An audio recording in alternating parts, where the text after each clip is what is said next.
Awesome.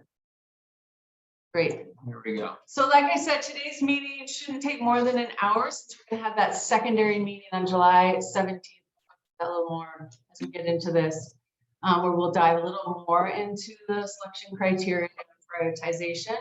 So today we're kind of seeing this more as just a real introductory review of the LWAP process, and for Patrick and Gabrielle to talk about the data library and give you an introduction to that, and have a chance for you guys to ask questions. So the location for July 17th is still to be determined, but that'll be exciting, more of like a work meeting. And we're hoping to do that. We're planning on doing it in person, probably not with a hybrid option. Okay. Can you guys all hear me okay? You're going back and forth, in and out. Oh, should I be? You can't quite hear me well. Should I get closer, Patrick? To hear it? Okay. Awesome. Yeah. So today we're just going to go over what is an LWAP, talk about roles and introduce members of the team, go over the work plan and the timeline, and then Patrick's going to introduce you to the data library, and then we'll do Q&A at the end. So what is an LWAP? Hopefully you guys saw that great article that Allison Marcioni wrote, and I think it got passed around, but I'll also include that in my follow-up email after this meeting. But the way it makes sense to me is to see it sort of as a tool, a process, and a report. Ultimately, it's considered an assessment and planning tool that's identifying what the current threats are in the lake ecosystem. You guys mostly probably already know a lot of this, what those stressors and current conditions are, like stormwater runoff, sedimentation, and erosion. The process is about a 2-year process to come up with this action plan. So it includes mostly assessments and, of course, your community input. And then it ends with the LWAP final report, which will be a guide with actionable items. Awesome. Basically, the objective stated by the Vermont DEC is basically that we need to create this final report, but it's really, again, to really emphasize it's not just another plan. Both MWA and the district are prepared to help really, this implementation phase after these projects are prioritized and identified. So, and the other key, objective for the DEC is that we really involve the community in this projects. And we look forward to any ways that you guys can help us understand how to best engage. We're supposed to come up with, provide a map of the sedimentation and phosphorus load, and basically identify and prioritize a set of projects. So it's up to 60 at Willoughby. The other outcomes and deliverables are doing these lake shoreline and lake-wise assessments, creating this digital watershed data library. And then part of the plan is having a preliminary 30% restoration design and cost estimate for 3 projects. That we're hoping that Patrick will kind of articulate that a little bit better, what that actually really means, because I'm still learning too. So the roles, so basically the LWAP team, or the leadership team, the project managers, is the Orleans County District and MWA.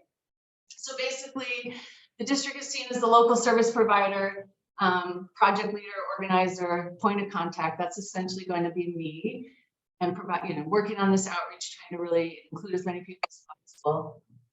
And then my colleague Abraham Ames, who is on the call as well, I'll have him introduce himself at some point. He will be leading a lot of the lake shoreline restoration assessments and work and partnership. And then MWA will be Patrick and Gabrielle, who will introduce themselves shortly. And again, they'll be doing this digital watershed data library, doing these, articulating what these core assessment areas are, performing the stream assessments, and developing and prioritizing methods, and identifying these water quality projects and initial designs. And then, of course, we're partnering with the Vermont Watershed Management Division, Ben and Allison, I think you guys both know. So they oversee us all. And then the stakeholders. So we're really hoping that some of you become a part of this key team. You guys have sort of identified key people from your lake associations, but we're open to hearing from other people, environmentalists, community members, town officials that you think really should help us with these kind of key decision making and being our advisors. The next layer of stakeholders is just who else just kind of needs to be informed. Maybe they don't want to be heavily engaged, but that town staff and lake association membership that wants to know what's going on. And then there's just the greater community stakeholders. So how do we really engage the greater public, those lake users, other residents that aren't necessarily own property on the lakes, and other environmentalists. So we welcome your help with helping us find those people for sure. So the work plan, again, it's basically a 2-year process, and I will create a handout for this and email that to you guys in a follow-up. So again, if I don't have your email, if you could put that in the chat, that would be great. So in 2023, basically summer and fall, we'll be building the team, having our meetings. The next one being on July 17th, we'll really start to look at the data library and get your input on this prioritization criteria and start doing the lake, shoreline, and lake-wise assessments. And then in 2024, we'll be doing more of the road and stream assessments, project scoping, and the initial restoration plans for the 3 projects, and creating the final report that we present to the community. And then again, we don't want it just to be a plan. So 2025 and beyond, working with MWA and the district to implement these priority projects by accessing grant funding, working together to do that. And now I'm going to hand it over to Patrick and Gabrielle, who's going first. They will introduce themselves. Yes.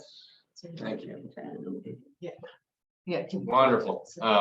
Hello, everybody. Thank you for joining us tonight. We really appreciate it. It's nice to see this many faces.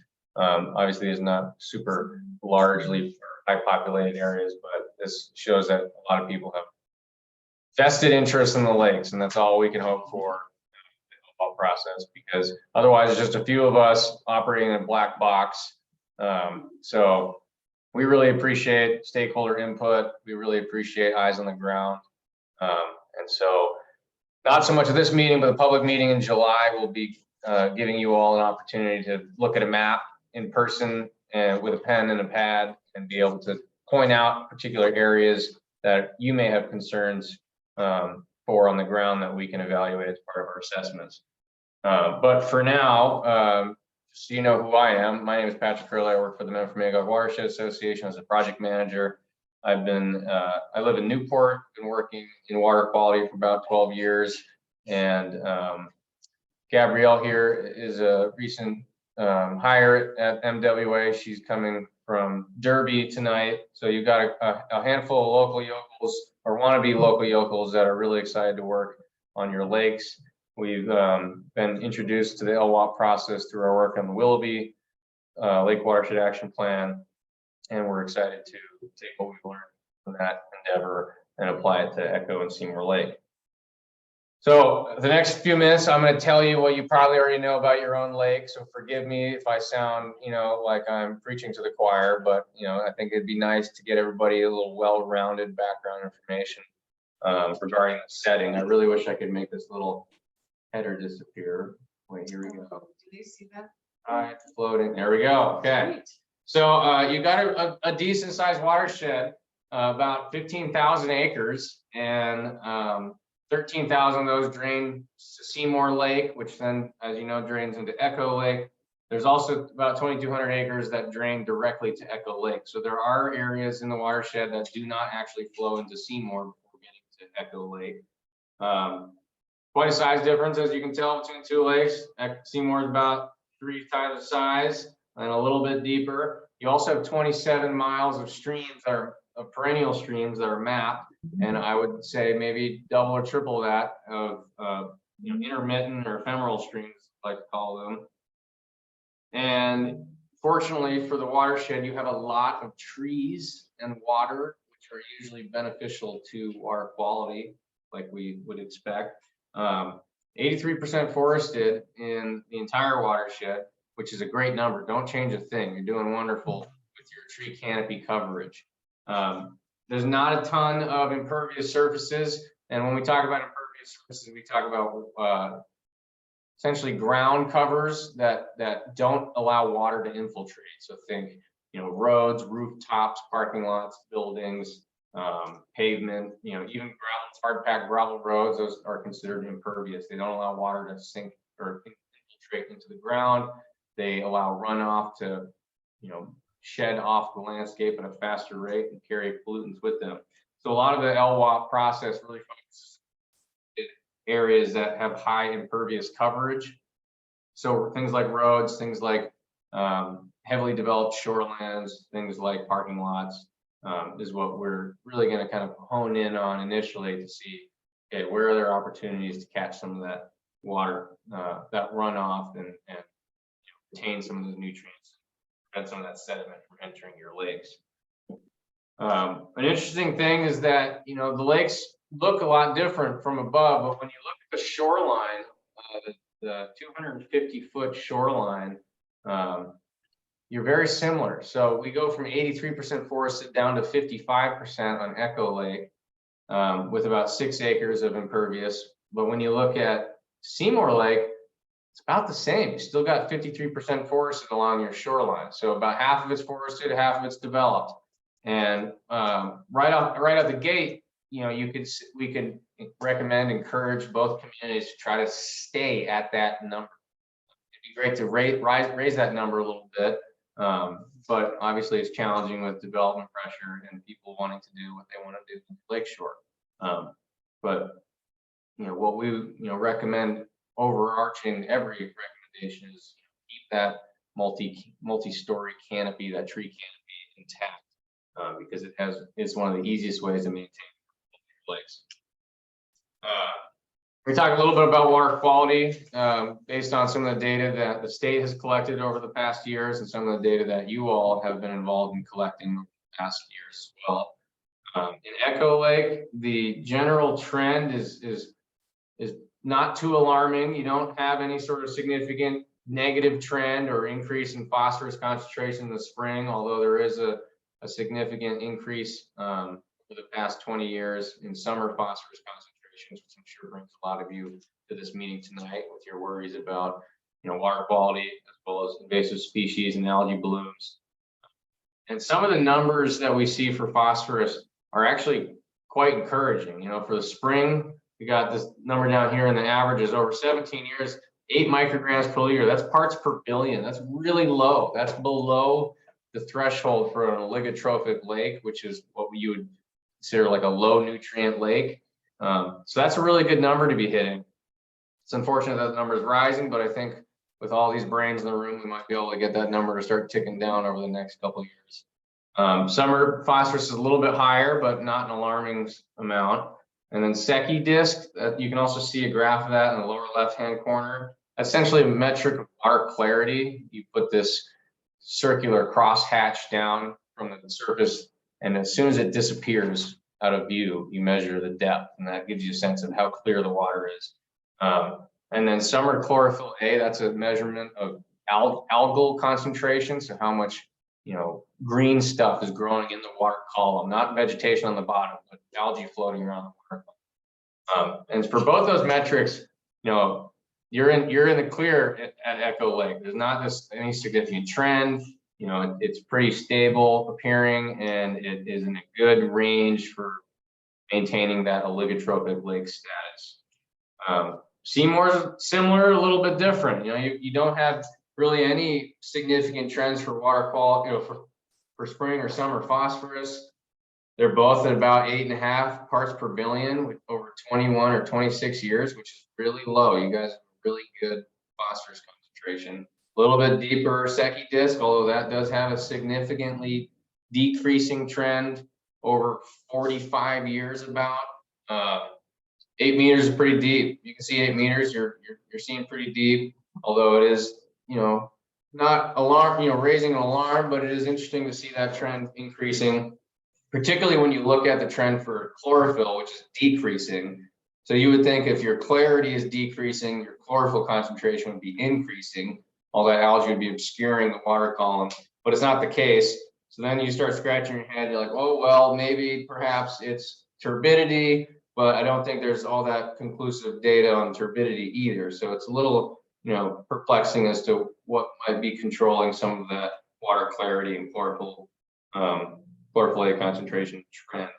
But ultimately, you guys are in good shape. Obviously, you see some spikes over the years, but in total, the lake water is pretty darn clean. When you start talking about the tributaries feeding into the lakes, you get a little bit more variability over the past, what I can tell, 15 years. And correct me if I'm wrong, but it seems like this La Rosa program stopped in 2018 in Seymour, and I see Peggy shaking her head, so it looks like I'm not entirely false on that. If there is any other information, we'll give you our contact info, and we'd love to hear about what you all have been up to. But ultimately, we get a little bit larger phosphorus concentration coming in from the streams, which is completely to be expected. Some of the brooks to the north are up in like the high 20 parts per billion on average, with spikes up to like 125, 130 parts per billion, which is that's cause for concern, because those are pretty high numbers. So then you start looking at, okay, what's the land use going on? Has there been a lot of development pressure? Has there been some sort of, unintentional discharge of agricultural waste? So this information really helps us to hone in, okay, where should we start looking? What streams should we start walking? What drainages might be providing more of the input of sediment and phosphorus? I think what's really interesting to see is you do have some tributaries that are a little less developed, particularly east side tributary, with really low average phosphorus concentrations. And 11.6 parts per billion is great. I mean, if all the tribs were feeding in at that level of phosphorus, we wouldn't probably have much of a concern, because once that water's in the lake, there's algae that's uptaking the phosphorus. There's actual sedimentation processes that are trapping that phosphorus in the bottom of the lake. Fish are made of fatty tissue, which is a lot of phosphorus, and so that can cycle a lot of the phosphorus out of the water column, store it in, whether it's in the sediments or in fish tissue, and that can be an important kind of component, an important storage compartment of phosphorus. As I mentioned, the highest observation was in Sucker Brook, 127 parts per billion. Good news, I'm sure some of you are aware, there is a restoration project going on Valley Brook, north of, to the west of Sucker Brook this summer, which should help to address some of those issues. And then nitrogen is another metric that isn't as big of a concern for all of us, but it's interesting to see this huge range in nitrogen concentrations, which, when looked in comparison to phosphorus, they really have these kind of push and pull dynamics. The more nitrogen you have, the more limiting phosphorus becomes. And so that's when the cyanobacteria can really kind of take hold. If they have abundant nitrogen and if they have abundant phosphorus, only a little bit of nitrogen, they can still make a living. So there are a lot of dynamics going back and forth. And to be perfectly honest, 3.9 milligrams per liter is a lot of nitrogen. So that's something that we're interested in looking at. Why might that be so much higher than the other tributaries? In terms of chloride, chloride is often found in road salts, also often found in wastewater. Your levels are not concerning. I think the water quality standard for Vermont is up like 200 milligrams per liter or parts per million. You guys are down in the 2 to 3 range, so not something that we're concerned about. When you're talking about echo, similar kind of numbers. To be honest, we see 6 tributaries monitored over the last couple of years. Concentrations around 30% or 30 parts per billion in some of the brooks that had higher concentrations. But when you look at, for instance, the Echo Lake Inlet, so this is the outflow from Seymour coming into Echo Lake, we're hitting 8 parts per billion again. That is a really good number. Everybody should be striving for that number all over the place. You got peaks of 82 parts per billion on Anderson Brook. Not as wild of a range for nitrogen, anywhere from 200 parts per billion to 1 part per million. Not cause for alarms. You got a little bit more chloride spikes coming in from the tributary off Winnipie Hill Road. but again, way below the water quality threshold for the state. And we have noticed that your monitoring is really well timed in terms of like precipitation events. And we do see these spikes that, might be attributed to like late June thunderstorms where there might have been a dry spell, a bunch of silt built up or a bunch of, sediment hasn't moved in a while, and you get a too much rainstorm and it mobilizes and you see these little spikes. So all that said, a lot of you are probably familiar with this information. We've got it summarized here. There's a lot more kind of, when you look outside of just the averages, a lot more information that we can kind of tap into, point us in the right direction as to what tributaries that we should be looking at for the largest contributors of sediment and phosphorus. We also look at roads, and there are not a ton of roads in this watershed, which is a good thing for water quality. And there are about 52 miles of roads. Over half of them are owned by the towns. About a third of them are privately owned, and only a small sliver of them are state owned. So the state roads, they have their own stormwater requirements and permit programs. And so that's not really in the scope of work that we have for the Lake Watershed Action Plan. If we see like an egregious problem, we can flag it, we can call it a priority, but we're not in the business of evaluating V-Trans roads. This is really focused on those town roads and those private roads where we might be able to have a greater influence and projects that are a little bit more cost effective. Big state highway projects are often really expensive, and they've got their own requirements to meet. So it's not really our responsibility to keep them up to snuff. So we really focus on those municipal roads, private roads that are a little bit harder to fund, may need a little bit more creative thinking or matching funds from different sources to pay for these projects. So we look at things like road erosion risk scoring. So this has been done for all municipal roads where I think it was done by the Northeastern Vermont Development Association over the past 20 years, but essentially in the entire watershed, there's only 2 segments that are like high risk for erosion. So we'll look at those. We'll look at the moderate risk. There's about 20 segments of those. We'll look at some of the low risk sites, primarily based on other factors that we identify, like stream crossing, where we'll be like, hey, this segment drains straight into Sucker Brook or right into the East Tributary. Let's try to address some of those. And then we also use some of the MRGP, the Municipal Roads General Permit Program, to identify other segments of road that may not have been assessed for road erosion risk or may have had some sort of alteration since those assessments have been performed to help us figure out exactly where work needs to be done. And some of this work has already kind of started, for instance, like East Echo Lake Road. So all the data out there is available. We'll show you how you can peruse through it in a short moment. One thing I really want to stress is there are 32 miles of private driveways in this watershed. That is more than half of the public roads. And so I think this is a really big challenge for both watersheds, because not only are some of these roads owned by 6, 10, 12 people, or at least right-of-ways for that many properties through a private road, they're also usually right smack on the side of the lake, and they're often really steep and not well built. So that's something that I think is going to flush out as to be one of the biggest, opportunities in the watershed, is dealing with private roads. It's going to be challenging. It's going to be hard because you might only get a 500-foot driveway. That's a big problem, and it's not very cost effective to fix a 500-foot driveway over a 2,000-foot public road. So we're going to have to work through some of these challenges.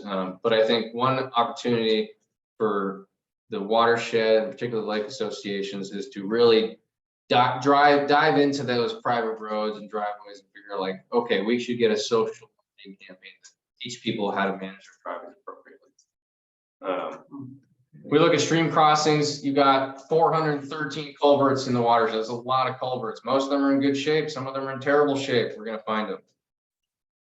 You've got some stream crossings, so culverts that have been assessed for their geomorphic compatibility. That's essentially, are they properly sized for the stream? Only, 26 or so have been assessed. So as we walk streams, as we walk roads, we find culverts, we take note of that. We notice like, well, that stream's 6 feet wide, but that culvert's only 18 inches. And that's where you start to find problems where culverts get overwhelmed, they clog, they plug up, the stream fills up, and then it blows out a road, for instance. That's a big episodic release of sediment and phosphorus that we'd like to avoid by fixing and replacing undersized culverts. The other part about culverts is fish need to get through them. And again, we've only got 25 culverts that have been evaluated for fish, and most of them are not passable for fish. So we'd love to fix that. We got to figure out where are we going to get the most bang for buck. If we replace this culvert, we want it to open up miles of headwater stream above it. We don't want to open up a culvert that drains in, that then flows, or that is receiving water from somebody's private pond that isn't really fish habitat. We're not going to spend money on that. We're not going to recommend that. So these are the sorts of things that we're trying to get, these interdisciplinary projects that reduce phosphorus, reduce sediment, but also provide better habitat for both the lakeshore and the streams. There's a lot of other data that we look through, whether it's a course screening or whether we really drive into a project that we're developing and designing. Things like potentially erosive features, you can think of that as like gullies or washouts or steep erosive, landforms. Hydric soils, so that's essentially, synonymous more or less with wetlands. If this is a hydric soil, it might support a wetland. It's also very closely linked to soil erodibility. And soil erodibility is very closely linked to phosphorus concentration in the soil and how much potential that has to deliver phosphorus through erosion. So we look at these sorts of things. We look at protected lands and we look at enrollment and current use, because if a property has a conservation easement on them, they might not know about an opportunity, and that might be really easy to get funding for a conserved property, particularly if it's state-owned or if it's like a land trust property. The other thing with current use is people have forest management plans and they have agricultural properties. Both of those programs have these sorts of standards that you need to follow. And if we find a forest property that has a management plan and they don't know that they've got this forest trail washout, we can tap into those programs. We can align partners and different funding opportunities to address those issues and those concerns. We look at a lot of different things. Gabby's going to tell you a little bit more, and then she's going to show you a neat little tool that we have online that you all can use in your free time. And I know you're going to spend hours moving around this map. She's going to show you how to get there. Yeah, so we just have a few more slides to get through before we get to the map. I will go over some vegetation for Echo Lake. A lot of normal species you'd find in a lake, a lot of pond weeds and elodias and horsetails and stuff like that. One issue that we do have are Phragmites, or the common reed, that has been documented there. And you can see where the earliest record is and most recent record. I'm sure there's more recent records than that as well. And then a yellow loosestrife is another invasive species that has been documented in Echo Lake as well. Did you want to go to the next one? Thank you. Seymour Lake vegetation, kind of similar species, lots of pondweed, lots of things you expect in a lake. They do have Eurasian milfoil in the lake that has been documented, as well as purple loosestrife. So watch out for those invasives. And then a neat thing in Seymour Lake is there is a state rare species, an S2G5 species, just titles, that is the American shore grass species, a little rhizomatous species that'll kind of like take over shorelands, and it is native, so very good. So that's just a really neat thing that is special about Lake Seymour.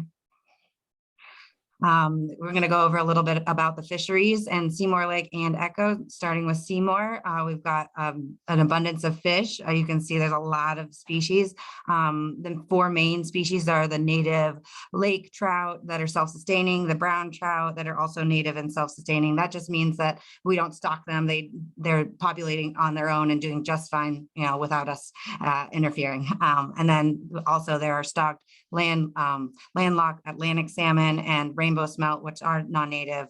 An interesting thing that we found from the Vermont Fish and Wildlife data that we received is that the mean length of native lake trout and the relative weight may be decreasing over time. And you can kind of see this in the graphic on the side. And then we're also noticing that overall abundance is increasing through those trends and the data collected there. And there's just a little bit of a paraphrased statement at the bottom kind of suggesting that as well. And then And then for the Echo Lake fisheries, we've also got some of the same fish species like the lake trout that are not native and self-sustaining. We found out from some data from Vermont Fish and Wildlife that their mean length may be increasing while their mean weight may be decreasing over time. And you can see that in those graphs on the side.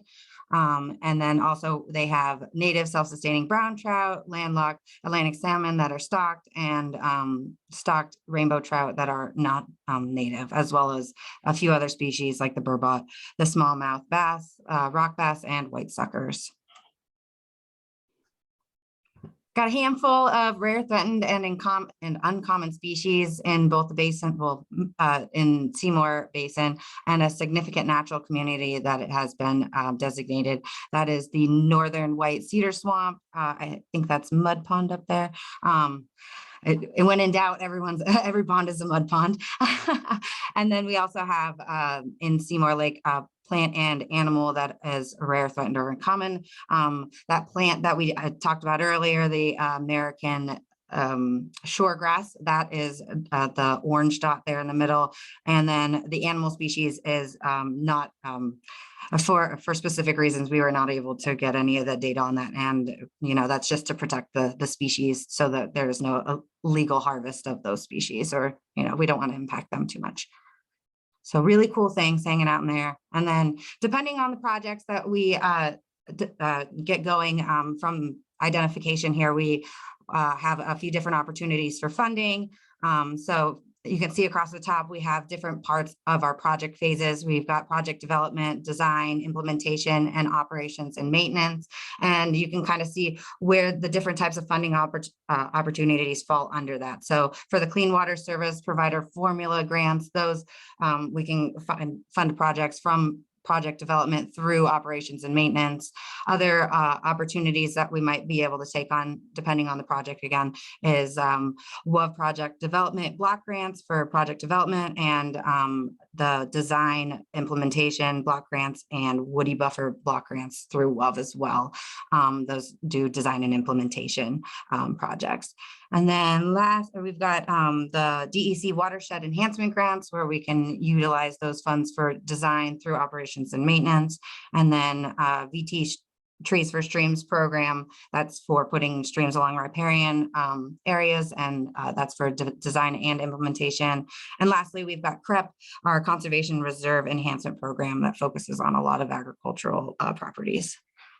Awesome. Does anyone have any questions? I know we kind of cruised through all of those slides pretty quickly. Yeah, we can definitely take a moment for questions, and then let's do general questions for you guys.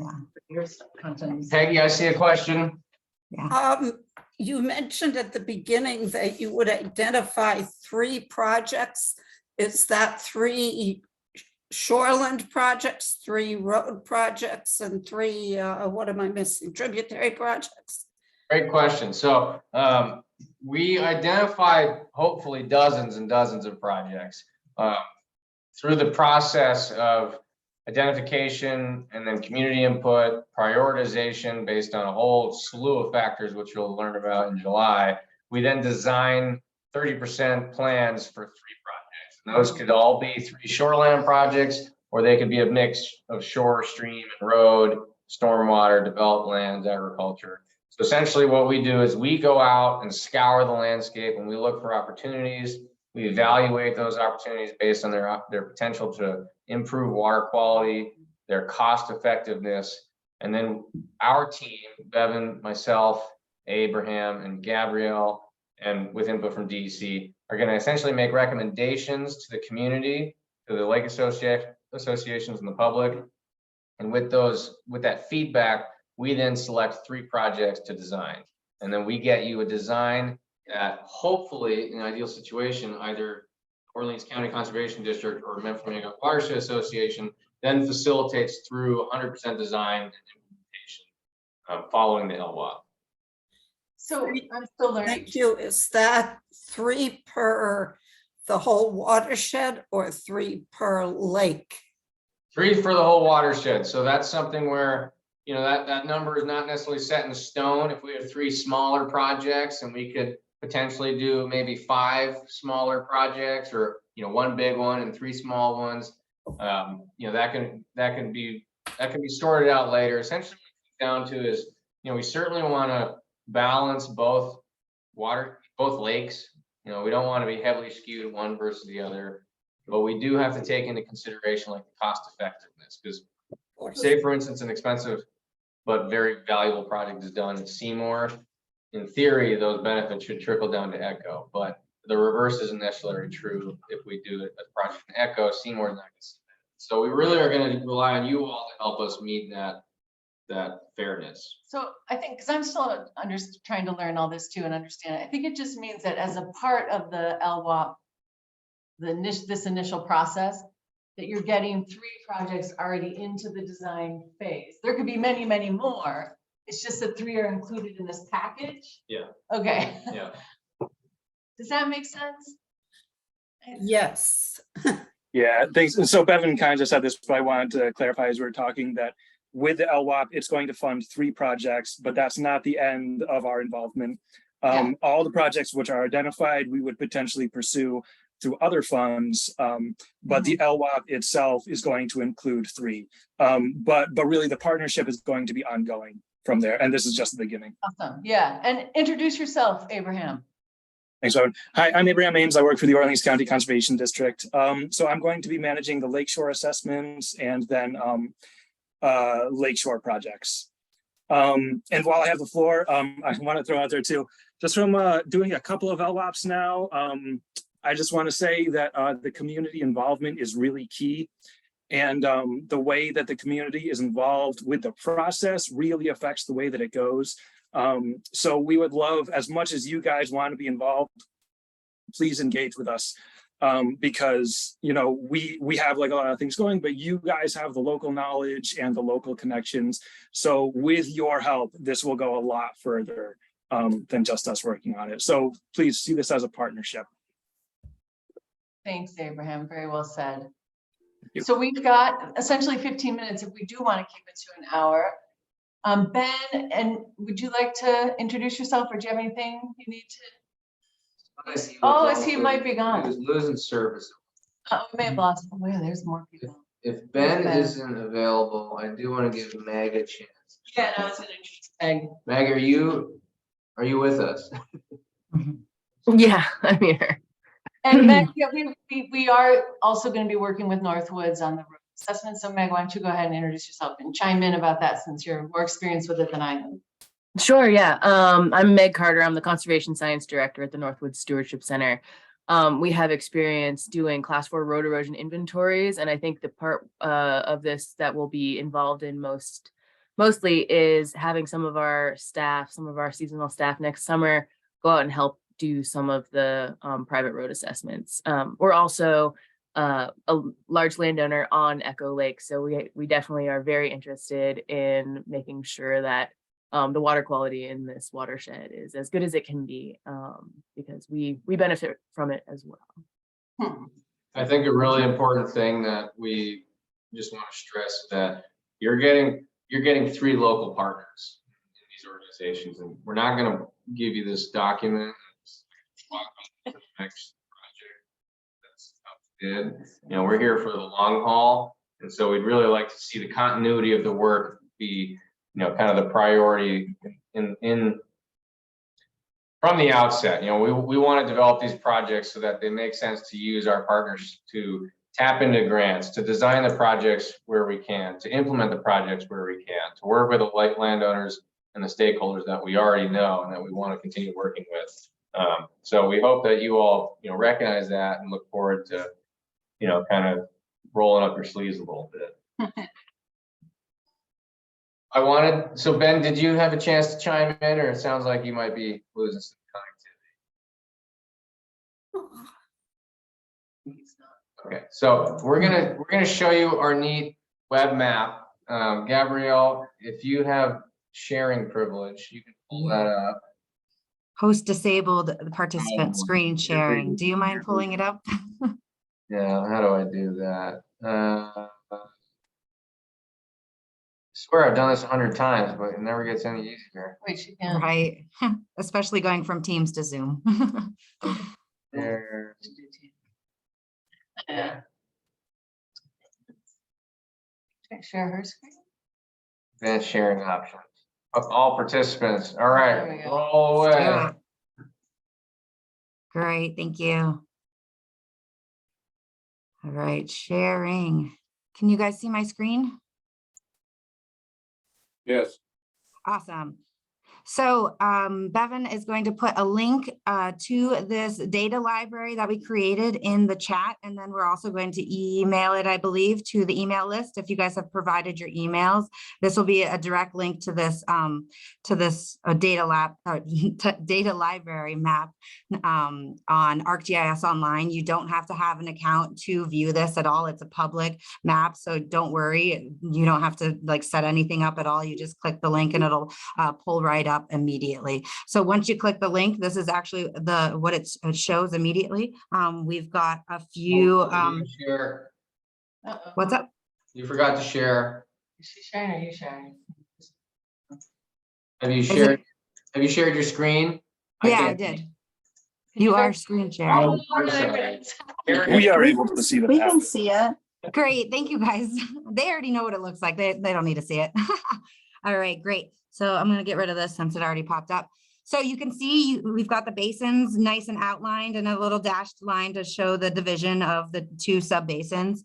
And then we've got a few map layers that show up immediately. These are the we've got perennial streams, towns, and the basins. And then we've got our lake wise assessment awards and certificates and such all shown up. And then as well as the water quality monitoring. So these are just a few of the layers that we have available. Sorry, my dogs are a little itchy. So we've got this nice tab going down the side, and to view the rest of the map layers, you just have to click the second one down. That's like a stack of papers that looks like layers, and then it's labeled layers as well, where you can have access to more layers and be able to turn those on and off. So a lot of these map layers we just viewed in the presentation that we just went over. All those images of each basin were right here actually displayed on this map.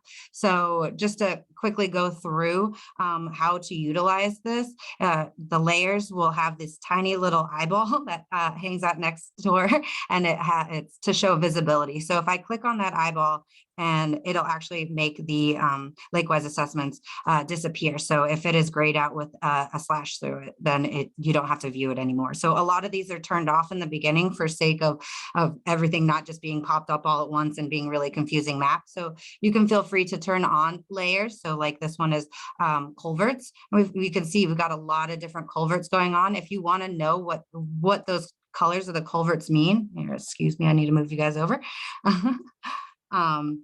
You have the symbology referenced on the side here. So if you weren't sure what, a red culvert meant, we've got, a poor way of describing it, sorry. And then for like AOP culverts, the same thing. If you want to know what the colors relate to, we've got, reduced AOP, meaning aquatic organism passage, all the way to like no aquatic organism passage. And then you can kind of work your way down. We've got culvert geomorphic compatibility. That's what Patrick was talking about. If, the stream can actually fit the culvert and actually, support the water flowing through. Bridges, dams, water quality monitoring sites with labels. So if you're unsure what those are called, they're right up on there. Stream bank assessments we've got here as well. And then SGA phase 2 assessments as well are here. Another really nifty thing is that we start off with this really pale background with a little bit of topography. If you want to change the background, you have that ability. So underneath layers, 2 blocks down, we have base maps. You can click on that and you have a whole slew of different base maps that you want. If you want, I would suggest using something with labels. It's very helpful, like hybrid imagery. It's really nice because it still shows up like towns and names of roads, so you can really orient yourself of where you're at. And then just to get back to the layers, click on those layers again. And if you want those to hide, you can just press the X. But yeah, we have just about everything here. It's nice to have perennial streams up. And then here, I'll close this one as well so we cannot be confused. Yeah, so it's just nice to like get rid of things as you're not looking at them to make the map less confusing. We also have the ability to put ephemeral streams on there. So, you know, if you notice that there were some things missing, that's why there's some streams that aren't flowing throughout the year. Sorry, clicking too fast. And then we have, you know, road ownerships, road segments for priorities. Again, you can turn those on and then it'll show off the different sections along the roads that, you know, might need a little bit of work. And then you can open it up again if you wanted to check out what those symbols meant. Yep, so just a little bit of everything. All the layers just keep scrolling down. So feel free to like explore this, turn things on and off, see where you're at on the map, what things are around you. It's really nice. This is what we are utilizing to identify these projects and using as to help us scope out the area and identify those. And then, you know, yep, that's pretty much it. Patrick, do you think there's anything else that needs to be described here? Or do you guys have any questions about using this tool to kind of identify what we are identifying? Got two things to add. One is at the bottom of that list are the property boundaries, which is particularly useful for us. Oh yeah, thank you. My thing was We in call those the way. parcels. And then the last thing is you can actually click on any dot or Oh yeah, that's a polygon. good point. It will tell you more information about that. Yeah, so sometimes when you do click on it, it'll give you, it won't recognize what you're clicking on. So it'll ask you, is it this layer? This is just a point. And then you kind of just have to work your way through to see what the data is. This one is identifying, here, I'll get some culverts on there to make it look a little easier. Here we go. So if I zoom in and get a little bit closer, sorry if it's a little laggy. If you click on a point, it'll say 1 of 5. Just kind of sift through until you get to the point that you actually need. Here we go. For Valley Road, it has information about that, about the overall condition of the culvert. It has different, you know, measures on the measurements of the culverts and the type and where, just a lot of extra information. So if you need to know any of these, go ahead and click on some of the points and check that stuff out. Yeah. So this map is hosted online and we may update it at some point, particularly when we have these proposed core assessment areas that we might add to it. But we really encourage you all to like poke through, you know, if you have an area that you are interested in us looking at, or your property or your neighbor's property or some brook that you like to fish on that is washing out, it would be really nice for you to share that information with us. And you can do that by taking a screenshot or a picture of the area on the map that you think we should look at, or better yet, come to the in-person meeting in July and you can tell us in person.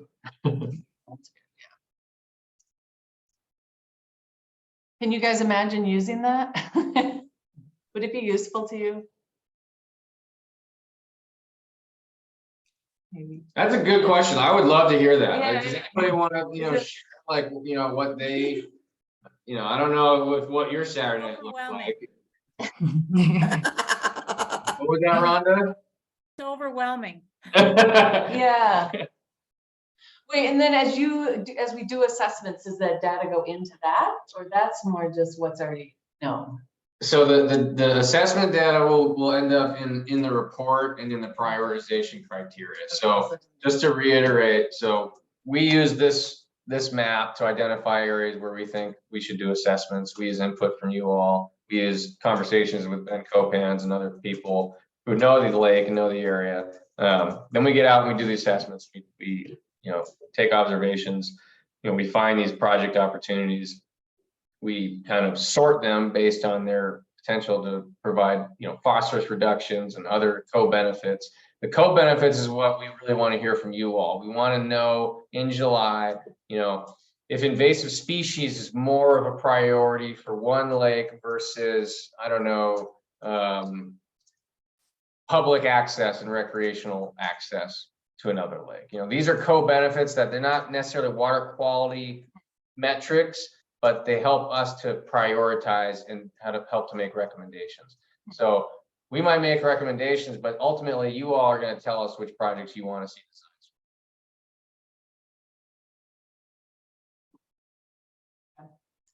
So any questions about that? And again, the link is in the chat if you want to go ahead and grab it. And I'll include that in a follow-up email.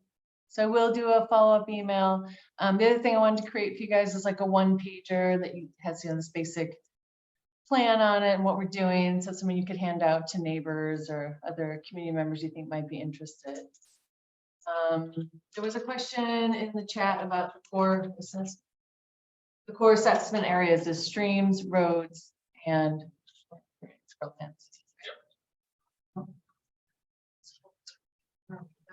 Yeah, so Rhonda asked if the culverts that are on the maps are both public and private. I would hope that all the public culverts have been inventoried. Many of these are private culverts as well, but we may not have every single private culvert because it's pretty tall order. Okay. Rhonda also asked in the chat if the slides will be available, and I have that question too. Yeah, we'll share Patrick's slides. We'll sure, yeah, we'd be happy to share the slides with the recording once. It'll take a couple days for the recording to sync, and then we can get all that information out to you. Recording. Okay, show my final slide, at least for me. Oh, yes, yes. More slides for everybody. I had a question for you guys. The Holland was brought up as being a part of your watershed community. Just could you share with me about if you feel like there's enough residents that people that are part of town of Holland in the watershed? And I did try to reach out to the town office, and that was recommended from someone. Or does anyone have connections with residents that actually are in Holland? There's a real small sliver, mostly I think just the top of Valley Road. So we want to include them, but they might feel like there's just not enough of, you know, a footprint for them to feel like they should be. Awesome. Can they see that? You all can see Bevan's smiling face, right? Yeah. Me and Allison in there. Yeah, so the next meeting that's gonna be more of our work meeting is July 17th, and I will definitely figure out that location soon and get that out to you guys. Other next steps is you will be hearing from Abraham at some point for lake shoreline and lake-wise assessments. And please do contact me. I think my email is in the chat as well. If you have any other ideas for outreach or anything else you want to share with me as the point of contact, I will do a follow-up email with the one pager and Patrick's slides and a sheet with the timeline and work plan. And any final thoughts? Abraham, do you want to say anything else about the lake-wise assessments and lake shoreline? Sure, I was just putting it in the chat. Feel free to reach out to me if you have a property you would like to have assessed. The way this is going to run is ideally we will go out and do a shoreline assessment, take a look at everything from a boat, figure out the priorities, the areas that might have potential projects, because really we want to focus our time on areas that are going to generate projects rather than areas where there's really not much to be done. So if you have a property that you would like assessed, feel free to reach out to me. Otherwise, we will be honing in on properties which we would like to target. And once we have that list together, the way that I'm going to do that is touch base with you all, because between someone in the room or someone that you know, we can probably get in contact with everyone who lives on the lakes.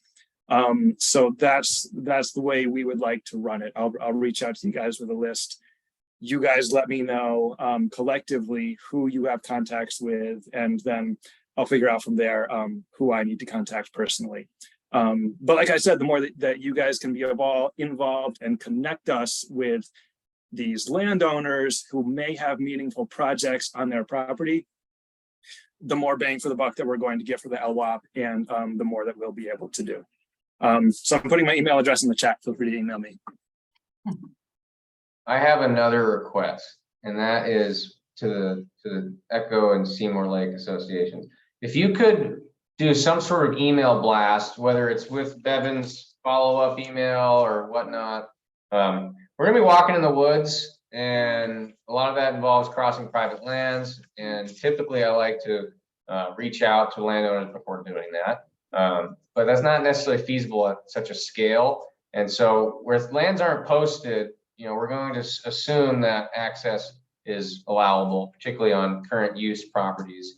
But it would be really helpful if the lake associations could just kind of do like an email blast to your listservs, to your group memberships, and just say there are going to be people walking streams and walking roads and walking the lake shores, and they're not going to be these shady characters. They might be dressed in funny waders and vests, but we're going to be out there, and it's just a really good heads up. We had Westmore do it, and we didn't have any sort of negative interactions with landowners. In fact, one of our strongest suits is that when we're walking around and landowners see us, they're like, well, what you doing? And then we get to talk to them, and they point us in directions that we weren't going to head, and they find us projects, and they start building relationships, and they contribute to the conversation, and they bring things to the table. And that's really what we want. We want people to be engaged, and we want people to want to see us out on the landscape doing this work. So it'd be really helpful if we could get a little bit of assistance from that end from you all, because you have a pulse on everybody who is in the area. Great. Well, any other questions or concerns or feedback for us? Meeting location. Oh yeah, the meeting location. I've gotten some suggestions for the meeting location, but yeah, feel free to throw some out now if you want. Any other questions in the chat? Okay. Over. Yeah. Cool. All right, everybody. Well, we hope to see you. Hope you'll join us on July 17th. And we appreciate you coming tonight. Thank you. And for all you do. It's a long process, and there might be periods of no communication, but just know that we're working hard to figure out the best recommendations to make for you all. And we will try to have these regular scheduled check-ins so that you feel like you're involved in the progress. So Thank you. Thank you. Thank you, guys. Yeah, thank you all. Have a good evening. Thank you. Take care, everyone.